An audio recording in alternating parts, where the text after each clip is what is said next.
రెండవదిగా మనం చూసినట్లయితే యేసుక్రీస్తు ప్రభువారికి సన్నిహితంగా ఉంటూ ఆయన ఏర్పరచుకున్న 12 మంది శిష్యులలో 3 ఇంకా సన్నిహితులుగా ఉండేవారు. ఎందుకంటే కొన్ని ప్రత్యేకమైన సందర్భాలలో 12 మంది అందరినీ తీసుకొని వెళ్లకుండా ఒక 3నే ఆయన పిలిచిన సందర్భంలో పేతురు, యాకోబు, యోహాను అనే 3 శిష్యులను ఆయన వెంటబెట్టుకొని వెళ్ళిన సందర్భాలు ఉన్నాయి. సో పేతురు కూడా యేసుక్రీస్తు ప్రభువారి యొక్క శిష్యులలో ప్రధాన శిష్యుడుగా he was a very enthusiastic person. అన్నిటికీ నేను ఉన్నాను అని ప్రతిదానికి ముందు మాట్లాడేవాడు.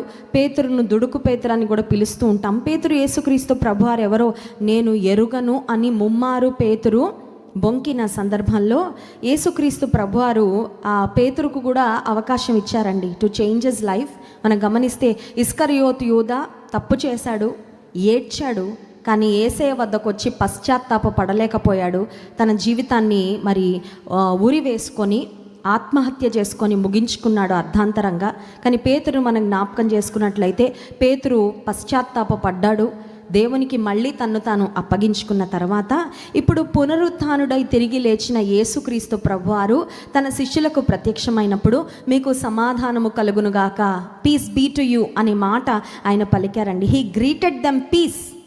మీరు అంత భయంకరంగా ప్రవర్తించారు శిష్యులారా, సిలువ దగ్గర మీరు ఎవరు లేరే, నన్ను విడిచిపెట్టి వెళ్ళిపోయారే. పేతురు నీతో పాటు నేను సిలువ వేయబడవలసి వచ్చినా నేను వస్తానన్నావు కదా పేతురు, నువ్వు కూడా కనబడలేదేంటయ్యా, ముమ్మారు నేను ఎరగనని నువ్వు ఎలా బొంకావు, ఏమీ మాట్లాడలేదు. కానీ తన శిష్యులకు పునరుద్ధానుడై తిరిగి లేచిన తర్వాత యేసుక్రీస్తు ప్రభువారు ప్రత్యక్షమై మీకు సమాధానము కలుగును గాక అని చెప్తూ ఆ తర్వాత ఇంకొక appearance, another post resurrection appearance of Jesus Christ. యేసుక్రీస్తు ప్రభువారు తన శిష్యులకు పునరుత్థానుడై తిరిగి లేచిన తర్వాత మరి ఒక సందర్భంలో ఆయన తిబిరేయ సముద్ర తీరమునున్న ఆయన శిష్యులకు ప్రత్యక్షమైనప్పుడు యోహాను సువార్త 21వ అధ్యాయంలో యేసయ్య పేతురుతో 1-on-1 he was having a conversation.